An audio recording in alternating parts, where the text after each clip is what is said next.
الحمد لله رب العالمين والعاقبة للمتقين والصلاة والسلام على سيد المرسلين وعلى آله وأصحابه أجمعين أما بعد فأعوذ بالله من الشيطان الرجيم بسم الله الرحمن الرحيم يا أيها الذين آمنوا اتقوا الله وكونوا مع الصادقين صدق الله مولانا العظيم وبلغنا رسوله النبي الأمين المكين الكريم ونحن على ذلك لمن الشاهدين والشاكرين والحمد لله رب العالمين۔ محترم سامعین، آئیے کچھ عرض و معروض سے قبل آقا نامدار مدینے کے تاجدار جناب روح فدا محمد عربی صلی اللہ تعالی علیہ وسلم کی بارگاہ بے کس پناہ میں درود و سلام کی ڈالی نشاور کریں اور پڑھیں بابا سے بلند اللہم صلی علی سیدنا شفیعنا حبیبنا قریبنا مولانا محمد وبارک وسلم صلاۃ و سلام علیک یا رسول اللہ صلی اللہ تعالی علیہ وسلم۔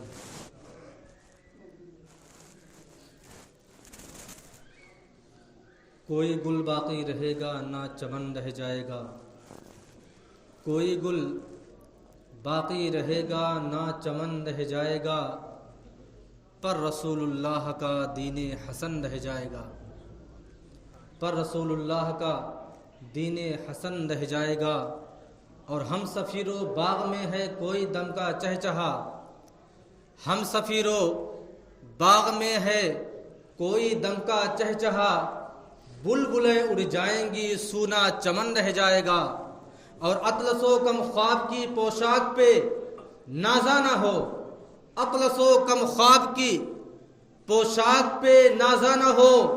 اس تنے بے جان پر خاکی کفن رہ جائے گا، اس تنے بے جان پر خاکی کفن رہ جائے گا۔ اور نام شاہان جہاں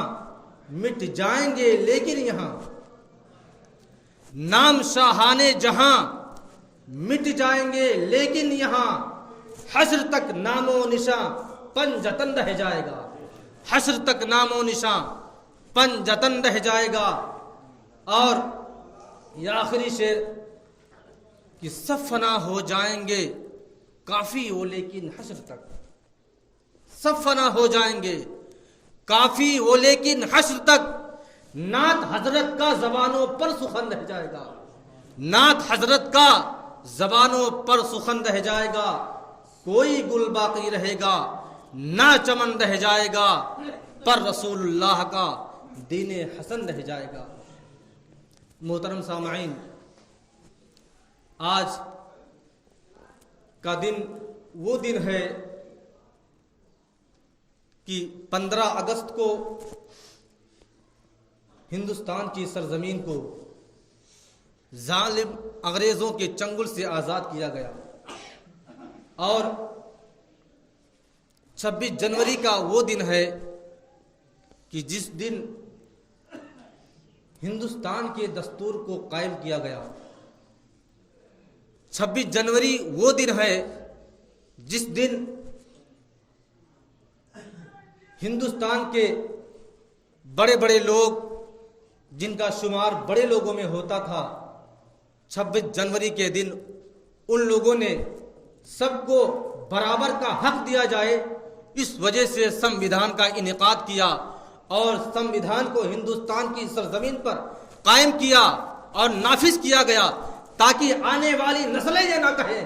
کہ ہندوستان پر صرف اور صرف غیر مسلموں کا حکم ہے، صرف ان کا ہی حق ہے۔ ایسا نہیں، اسی وجہ سے غیر مسلموں نے مل کر کے اور چند مسلمانوں نے بھی مل کر کے، تمام لوگوں نے اکٹھا کر کے اور مستحقانہ فیصلہ کر کے یہ فیصلہ قائم کیا کہ ایک سمویدھان قائم کیا جائے، ایک ایسا قانون بنایا جائے تاکہ ہندوستان کی سرزمین پر چاہے جو حکومت آ جائے لیکن سمویدھان کے اس سمویدھان پر عمل کرنا ہوگا، تاکہ سب کو برابر کا حق دیا جائے، اور ہندوستان کے سرزمین پر کوئی ایسا کہنے والا نہ ملے کہ کسی کے حق کو چھینا جا رہا ہے۔ لیکن میں آپ کو بتا دوں، آج وہی ہو رہا ہے کہ ہندوستان کی سرزمین پر سمویدھان کے نام کو صرف نام کے لیے رکھا گیا ہے، باقی یہاں کے سمویدھان کو از سر فہرست نکال دیا جا رہا ہے. لوگ کوشش میں لگے ہیں کہ ہندوستان کی سرزمین پر ایک کوئی ایسا مصیبت برپا کیا جائے تاکہ لوگ آپس میں لڑ بھڑیں, لوگ آپس میں مرنے اور کٹنے لگیں. لیکن قربان جاؤ مسلمانوں, ہندوستان کی وہ سرزمین ہے کہ جہاں پر صرف اور صرف غیر مسلموں نے ہندوستان کو آزاد نہیں کرایا. یہ اور بات ہے کہ لوگوں کے دلوں میں آج ان علماء کی قدر نہیں جن علماء نے ہندوستان کی آزادی کے لیے اپنے قلم کو چلایا اور جب جہاد کا فتویٰ دیا کہ ظالم انگریزوں کے خلاف جب بڑے بڑے علماء کرام نے جہاد کا فتویٰ دیا تب جا کے ہندوستان آزاد ہوا. میں آپ کو بتا دوں کہ ہندوستان کی سرزمین پر سب سے پہلے جس مرد مومن نے, جس مجاہد آزادی نے ہندوستان کی سرزمین پر جہاد کا فتویٰ انگریزوں کے خلاف سب سے پہلے جس شخص نے دیا تھا اسے مجاہد آزادی علامہ فضل حق خیر آبادی کہا جاتا ہے. اگر اس وقت انگریزوں کے خلاف اگر مسلمانوں کے درمیان اگر جہاد کا فتویٰ نہ دیے ہوتے تو شاید آج یہ دن ہمیں اور آپ کو دیکھنے کو ملتا. کیونکہ تاریخ گواہ ہے کہ دلی کی سرزمین پر جہاں پر چاندنی چوک ہے وہاں کے بارے میں کہا جاتا ہے, ایک انگریز کا خود ہی بیان ہے کہ جب میں مغل شہنشاہ کے آخری بادشاہ بہادر شاہ ظفر کو دلی کے قلعہ سے گرفتار کر کے جب میں ان کو کالے پانی کی طرف لے جانے لگا تو اس انگریز کا بیان ہے کہ جب ہم لوگ اور ہماری جماعت جب دلی کے سرزمین کے اس چاندنی چوک پر پہنچتی ہے تو اس انگریز کا کہنا ہے کہ اس چاندنی چوک کے اندر جتنے بھی درخت تھے تمام درختوں پر علماء کرام کے سروں کو تن سے جدا کر کے ان کے سروں کو درختوں سے لٹکا دیا گیا تھا. اور یہی نہیں بلکہ چاندنی چوک کے قریب ایک ندی تھی جس کے قریب میں تیل کی بڑی بڑی ہانڈیاں کھولا کے رکھی گئی تھی, اور اس ہانڈیوں میں تاریخ گواہ ہے کہ ہزاروں علماء کرام کو اس ہانڈیوں میں ڈال دیا گیا تھا. کیوں؟ انگریزوں نے کیوں کیا تھا؟ انگریز جانتے تھے کہ اگر علماء کی زبان کو بند کر دیا گیا تو ہندوستان کی سرزمین پر کسی مائی کے لال نے کسی کو دودھ نہیں پلایا ہے جو انگریزوں کو ہندوستان کی سرزمین سے یہاں سے نکال سکتا تھا. صرف اور صرف علماء کی جماعت تھی, علماء کے وہ بات کرنے کا انداز تھا. بتایا جاتا ہے کہ علامہ فضل حق خیر آبادی ایسے عالموں میں شمار ہوتے تھے کہ پورے ہندوستان پر آپ کا کوئی ثانی نہیں تھا, منطقی میں آپ کا کوئی جواب نہیں تھا, فلسفہ میں آپ کا کوئی ثانی نہیں تھا. اس وقت اعلیٰ حضرت کا زمانہ نہیں تھا, اعلیٰ حضرت کی پیدائش ابھی نہیں ہوئی تھی. 1857 کی بات ہے جب علامہ فضل حق خیر آبادی نے اس مجاہد آزادی نے دلی کی جامع مسجد میں کھڑے ہو کر کے اعلان کیا تھا اور اپنے فتوے کو جاری کیا تھا. اور اس فتوے کو جاری کرنے کے لیے ہندوستان کے بڑے بڑے علماء کرام کو دلی کی جامع مسجد میں بلایا تھا اور آپ نے فرمایا تھا, اے لوگو, اے منبر رسول پر بیٹھنے والے علماء کرام, میں نے یہ جو فتویٰ شائع کرنے کا ارادہ کیا ہے, جو میں نے انگریزوں کے خلاف جہاد کا فتویٰ دیا ہے, آپ لوگوں کی کیا رائے ہے؟ تمام علماء کرام نے آپ کے باتوں کی تائید کی اور آپ کے ساتھ کھڑے ہو گئے. بتایا جاتا ہے, تاریخ میں آتا ہے کہ ہندوستان کی سرزمین پر جگہ جگہ علماء کرام کھڑے ہو گئے اور ان کے ساتھ ہزاروں ہزار کا مجمع، مسلمانوں کا مجمع کھڑا ہو گیا. اور یہی نہیں بلکہ علامہ فضل حق خیر آبادی کی زبان میں وہ تاثیر تھی کہ بتایا جاتا ہے کہ جب دلی کی سرزمین پر، جب وہاں کی جامع مسجد میں آپ منبر رسول پر کھڑے ہو کر کے خطاب فرماتے تھے تو آج تاریخ گواہ ہے کہ وہاں کے بسنے والے غیر مسلم کافر یہ کہا کرتے تھے کہ اے مسلمانوں، جامع مسجد کی جھروکھوں کو ذرا اس کو وسیع کر دو، اس کو چوڑا کر دو، تاکہ میری نظریں اس مجاہد آزادی علامہ فضل حق خیر آبادی کا دیدار کرے، جس نے انگریزوں کے خلاف مسلمانوں کے درمیان ہندوستان کی سرزمین پر جہاد کا فتویٰ دیا ہے. ایسے ہی ہندوستان آزاد نہیں ہوا بلکہ علماء کرام کی کثیر جماعت نے اپنی قربانیاں پیش کی ہیں، تب جا کے ہندوستان کی سرزمین آزاد ہوئی ہے. بتایا جاتا ہے کہ علامہ فضل حق خیر آبادی نے جب دلی کی جامع مسجد سے فتویٰ جاری کیا اور جب اعلان کیا گیا تو ایک منافق مسلمان آپ کی مخبری کر دیتا ہے اور آپ کی شکایت کسی انگریز کے کورٹ میں کر دیا جاتا ہے. جب آپ کا مقدمہ چلایا جاتا ہے، مقدمے میں جب آپ کو لکھنؤ کی ہائی کورٹ میں پیش کیا جاتا ہے اور جب آپ کو علامہ فضل حق خیر آبادی علیہ رحمۃ الرضوان کو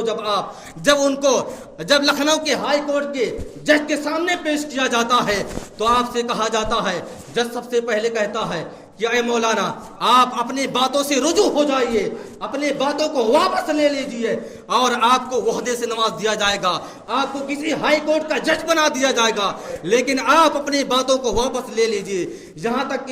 کہنے کے بعد جب جج فیصلہ کرتا ہے اور یہ کہتا ہے کہ اے علامہ، اے مولانا، آپ کے بارے میں کہا جاتا ہے آپ نے ایسا فتویٰ جاری کیا ہے. علامہ فضل خیر آبادی نے کہا کہ ہاں میں نے ہی جاری کیا ہے، مجھے ہی مجاہد آزادی علامہ فضل حق خیر آبادی ابن امام فضل حق خیر آبادی کہا جاتا ہے. بلکہ یہی نہیں بلکہ جب اس مخبر کو بلایا گیا اور آپ کے بارے میں جب وہ جج پوچھتا ہے لکھنؤ کی ہائی کورٹ میں، جب آپ کے بارے میں پوچھا جاتا ہے اس مخبر کو بلایا جاتا ہے. ہماری ہی جماعت کا ایک مخبر تھا جو نام کا مسلمان تھا، لیکن ان کی شکایت اور ان کی مخبری کورٹ تک پہنچا دیا تھا، انگریزوں تک پہنچا دیا گیا تھا. اور جب وہ انگریز جج جب آپ کو سامنے بلاتا ہے علامہ فضل خیر آبادی کو، تو آپ سے دریافت کرتا ہے کہ آپ ہی مولانا فضل خیر آبادی ہیں؟ آپ نے فرمایا ہاں. لیکن جب اس مخبر سے پوچھا گیا کہ کیا علامہ فضل خیر آبادی یہی ہے، تو جب علامہ فضل خیر آبادی کے سامنے وہ مخبر تھا تو اس کے اندر تھرتھراہٹ طاری ہو گئی، بدن پر کپکپی طاری ہو گئی اور کہا نہیں یہ علامہ فضل خیر آبادی نہیں ہے. لیکن جب جج دوبارہ پوچھتا ہے اے مولانا آپ بتائیے آپ کون ہے، آپ نے فرمایا میں نے ہی انگریزوں کے خلاف اور تم لوگوں کے خلاف جہاد کا فتویٰ جاری کیا ہے، مجھے ہی علامہ فضل حق خیر آبادی کہا جاتا ہے. لیکن آپ نے جج نے کہا وہ مخبر تو کہہ رہا کہ آپ فضل حق نہیں ہیں. آپ نے فرمایا یہ منافق ہے، اس کے جسم پر میرے خوف کی وجہ سے کپکپی طاری ہو گئی ہے، اس کی زبان میں قوت نہیں کہ میرے خلاف کسی جج کے سامنے گواہی دے، لیکن میں گواہی دیتا ہوں کہ میں ہی فضل خیر آبادی ہوں. تاریخ میں آتا ہے کہ جج نے فیصلہ سنایا اور آپ کو سزا کے طور پر کالے پانی جزیرہ انڈمان کی طرف بھیج دیا جاتا ہے. تاریخ میں آتا ہے کہ علامہ فضل خیر آبادی کو اس جزیرہ انڈمان میں تقریباً 4 سال تک رکھا گیا. اور صرف انہی کو نہیں بلکہ آپ کو میں بتاتا چلوں کہ مراد آباد کی سرزمین پر رہنے والے وہ سید گھرانے کے رہنے والے جنہوں نے انگریزوں کے خلاف آواز اٹھائی تھی، جنہیں مولانا کفایت علی کافی کہا جاتا ہے، ان کا شمار ایسے عالموں میں ہوتا ہے جن کے بارے میں اعلیٰ حضرت علیہ رحمۃ الرضوان فرماتے ہیں کہ میں اپنی زندگی میں کسی کے شعر کو سننا اور پڑھنا پسند نہیں کیا، لیکن صرف 2 لوگوں کے شعر کو میں بہت پڑھتا تھا.